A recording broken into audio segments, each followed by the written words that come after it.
Assalamualaikum warahmatullahi wabarakatuh. Bismillahirrahmanirrahim. Innal hamdalillah nahmaduhu wa nasta'inuhu wa nastaghfiruh wa na'udzu billahi min shururi anfusina wa min sayyiati a'malina.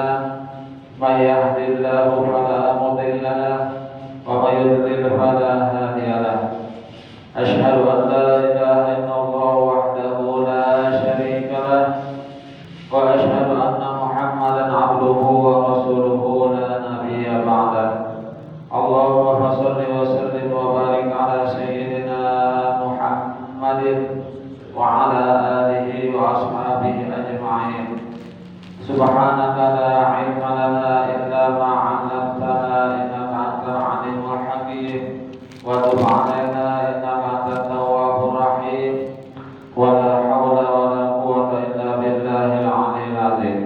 Rabbi shrah li sadri wa yassir li amri wahlul 'uqdatam min lisani yafqahu qawli, amma ba'du. Hadirin jamaah salat maghrib masih bersama takwa yang dimuliakan Allah. Pertama-tama terlebih dahulu marilah kita sama-sama memanjatkan puji dan syukur kita kehadirat Allah Subhanahu wa taala karena dengan limpah rahmat, karunia, taufik dan hidayahnya Ta'ala sehingga kita pada malam hari ini kembali dapat melanjutkan pelajaran kita tentang kajian ilmu fikih kitab Sabilul Muhtadin. Salawat serta salam semoga pula senantiasa tercurahkan kepada junjungan kita besar Muhammad SAW, pada keluarga beliau, sahabat beliau, dan orang-orang yang senantiasa mengikuti jejak langkah beliau ila yaumil qiyamah. Dan marilah kita sama-sama memperbaharui atau berniat i'tikaf dengan niat nawaitu an a'takifa fi hadzal masjid sunnatan lillahi ta'ala. Sengaja saya beriktikaf di dalam masjid ini sunnat atasmu karena Allah Ta'ala. Hadirin jemaah salat maghrib masih bersama takwa yang dimuliakan Allah. Baik, kita akan melanjutkan pelajaran kita kemarin itu tentang kafarah atau kafarat karena melakukan sanggama di bulan suci Ramadan. Qala Ibnu rahimahullah ta'ala nafa'ana bihi wa bi 'ulumi fid darain amin. Dan kalau diberikan yang 60 mud kafarahnya kepada 120 orang miskin dengan sekaligus, maka tidaklah dihitung semuanya, tetapi hanya dihitung 30 mud saja. Karena itu hendaklah ditambah lagi 30 mud dan diberikan kepada 60 orang. Kenapa yuk? Jadi separuh 30 jadi istilahnya ya kan, pada itu kan tadi 60 mud, kenapa 60 liter? Kalau liter lah, kalau ada orang mud per liter. Lalu diberikan kepada 120 orang miskin. Nah, jadi jatuhnya 1000 orang itu hanya setengah mud, ya setengah jatuhnya. Nah, karena setengah itu lalu dihitung 30 aja, ya kan? 30 aja. Ini kan harus 60 orang miskin.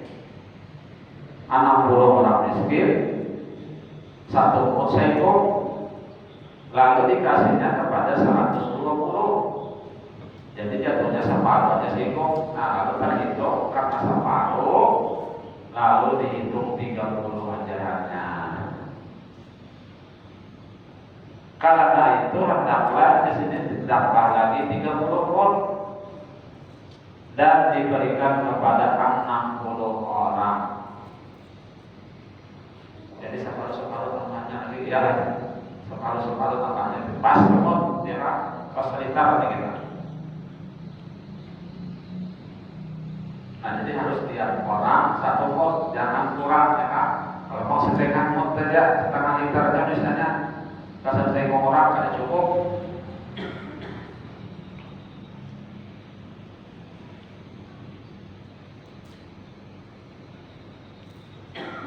Dan boleh diambil yang 30 mut yang sisa ya, dan 60 orang yang sudah diserahkan.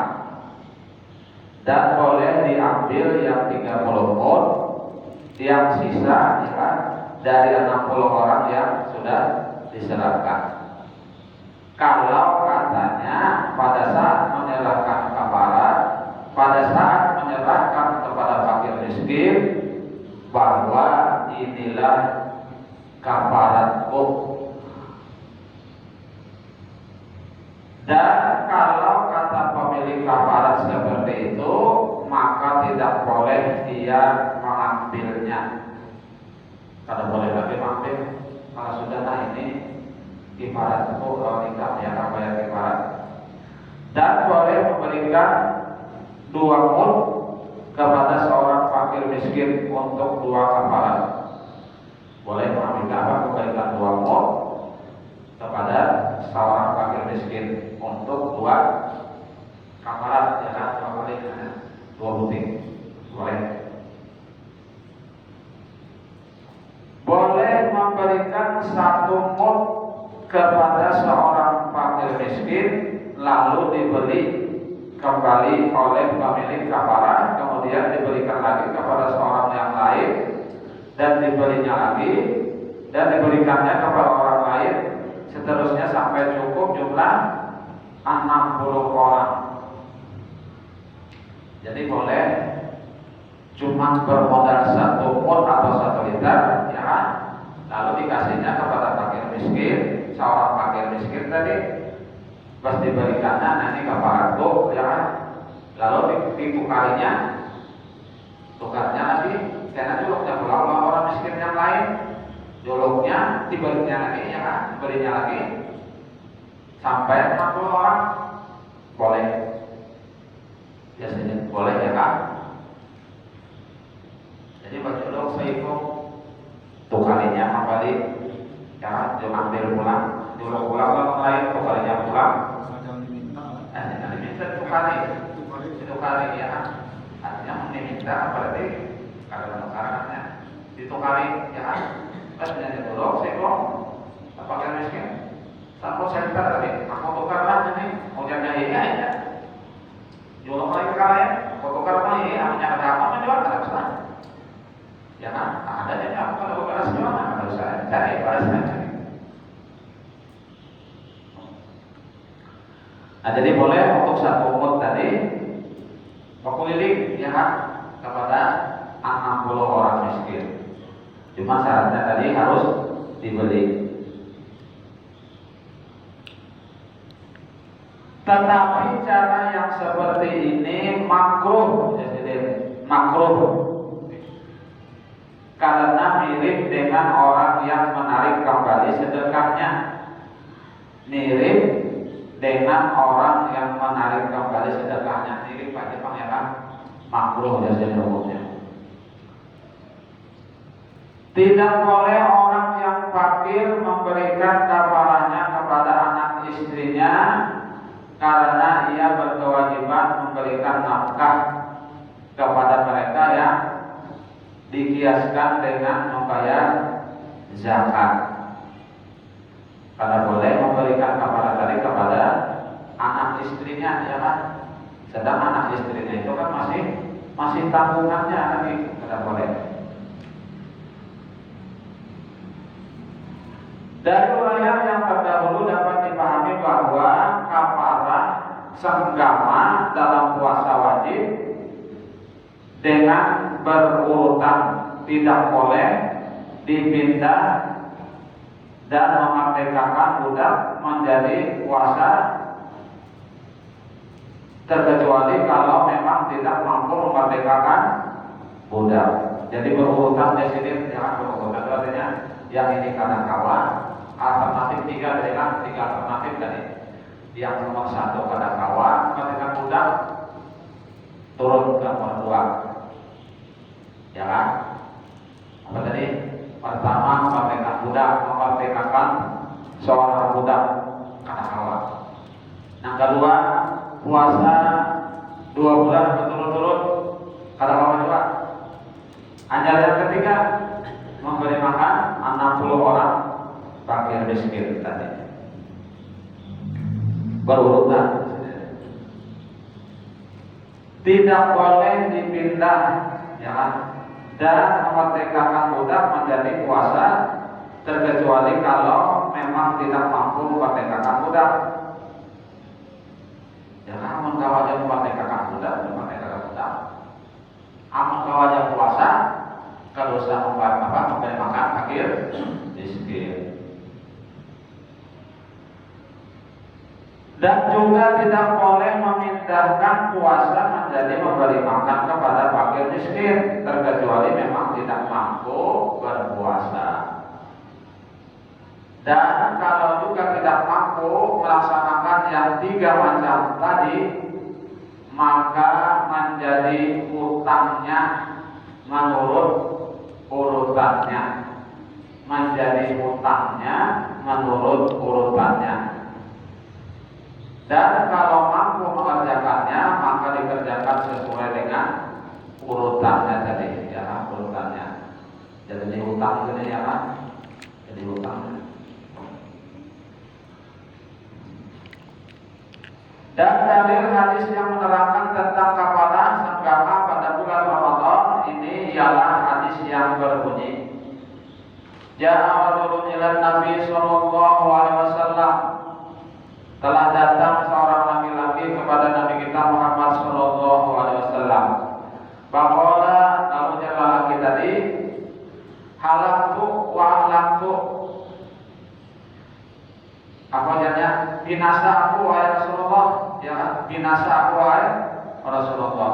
Faqala wa ahlakaka, apa yang membinasakan ikan, ujar Nabi? Faqala, ujarnya, wati tumroati bi Ramadan, ya kan?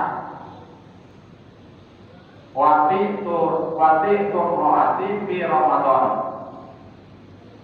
Oh, bahasa Jawa itu punya ngomong, ya kan? Ujarnya, ulun wahai Rasulullah, pada waktu puasa Ramadan punya ngomong.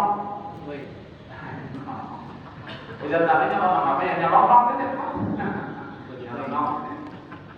Nyelonong ya kan? Nah, lalu ujar Nabi, ujar Nabi, hamba itu mata timur Ramadan. Kawakah kamu mendengarkan budak? Lalu jawabnya ada kawah ya Rasul, ya kan? Ada duitnya apa teman? Manukar budak daripada ada duitnya. Lalu kembali paham tasdati waktasu masyahraini mutatabaini. Kalau begitu Nabi, mampukah kamu puasa 2 bulan berturut-turut? Dan orang miskin, seorang laki-laki tadi, ya kan? Qala la. Lalu dia laki-laki menjawab, pada kawah ya Rasulullah, yang 1 bulan saja menjawab, ini jangan apalagi 2 bulan. Yang 1 bulan saja bertahan, apalagi 2 bulan. Qala, ujar Nabi pulang, fahal tajidu ma'tut emositina miskinan. Adakah kamu mempunyai sesuatu makanan yang untuk memberi makan 60 orang miskin? Lalu jawab laki-laki tadi, qala lah, kada jual oleh Rasulullah, kada bisi duit beri makan miskin tadi, kada jual dia bilang, ya kan? Nah, mana kan Pak? Suma jalasa, kemudian duduk, ya di rojulun dengan Nabi SAW, duduk di kanan Nabi. Kemudian datang seorang laki-laki kepada Nabi Rasulullah, bifarqin bihi tamurun, dengan sekeranjang kurma. Ada orang bersedekah Nabi dengan sekeranjang kurma, ya kan? Faqala, lalu ujar Nabi, tasaddaq bihadza, di juruk Nabi yang sekarang dari ya. Nah, jika sedekahkan kurmanya dengan fakir miskin. Faqala alayya aqwamu minna ya Rasulullah ma baina labisina ahlu baitin awadu ilaihi minna. Lalu pulang katanya ulun sedekahkan kan ini wahai Rasulullah ya kan nang apa tadi sakaranjang kurma tadi ulun sedekahkan tadinya ujar seorang laki-laki tadi. Faqala lalu laki-laki tadi ulun kurang yang lebih fakir di kota Madinah ini katanya yang lebih fakir daripada ulun paling susah sudah ulun nih ya kan ulun sedekahkan ini kata kokasan makan ulun ya kan udah dalam akhir tadi. Lalu apa kata Nabi? Fadhika tatkala Nabi ya kan mendengar penjelasan laki-laki tadi sudah susah karena memerdekakan Nabi ya kan karena puasa kalau benar-benar miskin. Akhirnya bawa aja Nabi kesanika beri apa makanya beri makani anak apa keluarga dengan sekeranjang kurma tadi. Jadi mau beri aja Nabi beri makan kasar nak wahikan selesai ada jadi beri makan orang miskin orang susah saja paling susah di kota Madinah. Hadis riwayat Bukhari dan Muslim dari Abu Hurairah.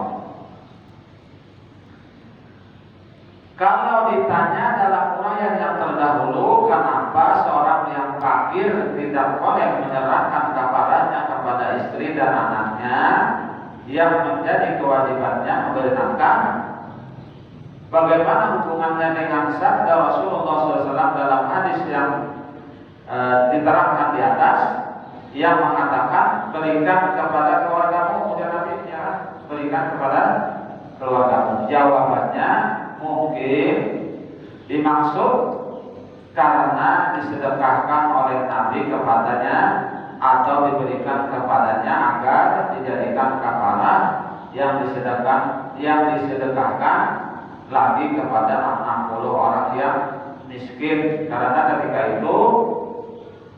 ketika itu diberitahukan bahwa mereka sangat fakir yang sangat berhajat kepada makanan itu dari semua fakir yang ada di seluruh kota Madinah.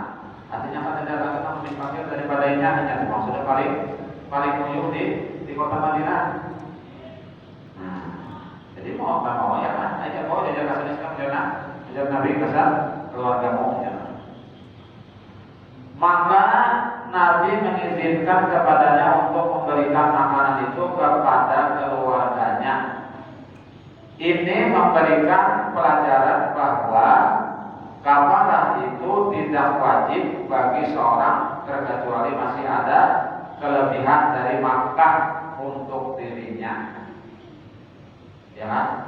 Kafarah itu tidak wajib bagi seseorang terkecuali masih ada kelebihan dari nafkah untuk dirinya dan untuk anggota keluarganya. Amun susah banget misalnya pada kawan pada memaksa juga, ya. Kadang-kadang enak ya kapan diberikan ya kan? Rasanya seorang aja berbeda. Nah, artinya yang wajib itu adalah untuk mereka yang ada kelebihan juga, ya kan? Jadi kesannya nekat ya seorang yang miskin sudah miskin nekat ya kan? Nekat nyolong kali. Atau mungkin Nabi menetapkan sunnah tentang kebolehan seorang laki-laki memberikan nafkah kepada keluarganya yang diperkirakan anggota keluarganya 60 orang agar menjadi pelajaran bahwa boleh seorang melaksanakan sunnah dengan memberikan kafarat yang diperolehnya dari orang lain dengan izinnya kepada anggota keluarganya, dan lagi boleh memberikan kafarat kepada keluarga orang yang lain yang diberikan kafaratnya, maka diperbolehkan kepadanya dan kepada keluarganya memakan kafarat itu. Kewajiban membayar kafarat terhapus kalau wajib kafarat itu menjadi gila. Kewajiban kewajiban membayar kafarah terhapus kalau wajib kafarah itu menjadi gila atau meninggal pada hari terjadinya sanggama. Artinya misalnya gila, misalnya orangnya atau meninggal, itu terhapus kewajiban kafarah tadi, terhapuslah. Namun kafarah tidak terhapus karena sakit, karena dalam perjalanan, atau karena pingsan, atau karena murtad yang sudah melakukan sanggama pada hari itu. Dan juga kewajiban membayar kafarah tidak terhapus karena miskin seperti yang diceritakan dalam hadis terdahulu. Dan jumlah kafarah itu diperhitungkan dengan kali sanggama yang dilakukan yang dapat membatalkan puasa.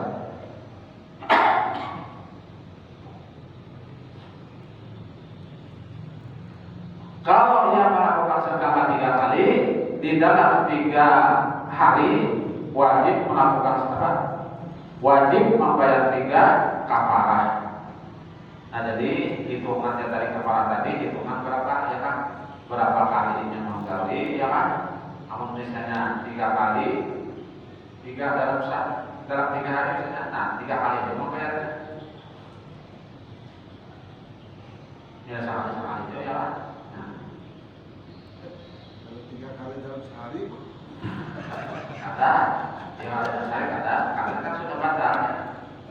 Oh, yang batalnya bang lah. Yang batal sudah. Ini misalnya 3 kali, misalnya 3 hari. Ini 4 kali kan? Tak punya. Ya kalau batal. Oh, dapat punya. Iya. Boleh yang 3 dapat. Ini lain hari, ya lain hari. Karena kan sudah batal tadi. Puasa. Kali sudah batal. Iya, satu aja. Satu aja. Oh ya aman. Satu aja. Jadi ada hitungan hari kan, misalnya hari ini melakukan, esoknya melakukan pulang, esoknya dia ulang 3 kali berarti, 3 kali bayar berarti.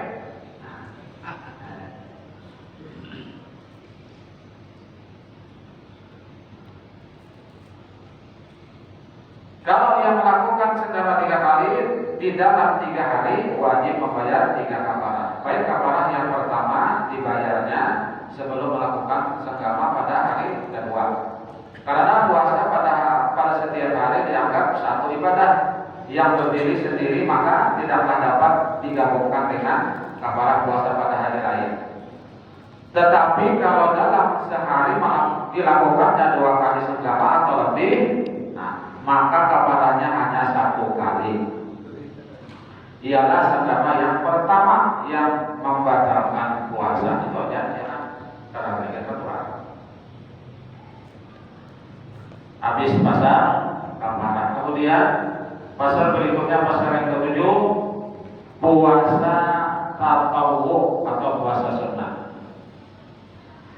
Puasa tatawwu ialah semua puasa yang tidak difardukan, hanya sunnah mengerjakannya. Karena puasa fardu dan sunnah mempunyai beberapa fadilah dan pahala yang tidak dapat dihitung. Karena itulah Allah menyandarkan puasa itu kepadanya dan tidak ada ibadah yang lain yang disandarkan kepadanya. Dalam hadis qudsi Allah berfirman, "Kullu amal ibni Adam lahu illa shaum fa innahu li wa ana ajzi bi." Wa ana ajzi bi atau ajzi bi. Artinya setiap ibadah manusia baginya terkecuali puasa, maka ia bagiku ujar Tuhan, dan aku yang akan membalasnya. Hadis riwayat Bukhari dari Abu Hurairah. Para ulama berbeda pendapat tentang maksud hadis ini, sampai terdapat lebih dari 50 pendapat. Menurut sebagian ulama, di antara pendapat yang lebih baik dari semua pendapat itu, bahwa amal kebajikan pahalanya 10 kali kali lipat sampai 700 kali lipat, terkecuali puasa yang dilipat gandakan pahalanya lebih dari itu, sehingga tidak ada yang mengetahuinya selain dari Allah Subhanahu wa Ta'ala. Nah, jadi kalau puasa amal ibadah biasa, ya kan, itu pahalanya 1 dibalas atau berlipat 10 sampai 700 kali lipat menurut keikhlasannya, ya kan. Nah, kemudian kalau puasa ya kan, kata kau dihitung, kata kawan yang mempunyai menghitung, kecuali Allah Subhanahu wa Ta'ala yang tahu. Dan lagi puasa itu termasuk salah satu rukun Islam yang terpenting. Karena itu yang memberikan pahalanya hanya Allah sendiri, yang berbeda dengan ibadah yang lainnya. Kira-kira sampai di sini yang dapat disampaikan dalam pertanyaan Isya. Mudah-mudahan sedikit banyak kita ada manfaatnya. Mudah-mudahan Allah SWT mengampuni segala dosa-dosa kita, dosa keluarga kita, jalan tetangga kita, guru kita, dan mudah-mudahan Allah SWT mengabulkan hajat kita, baik hajat dunia atau hajat akhirat, dan mudah-mudahan Allah SWT mengabulkan kita dalam keadaan husnul khotimah, amin amin ya rabbal alamin. Demikian yang dapat disampaikan. Mohon maaf bila ada kekurangan yang keluar. Wabillahi taufiq wal hidayah. Wassalamualaikum warahmatullahi wabarakatuh.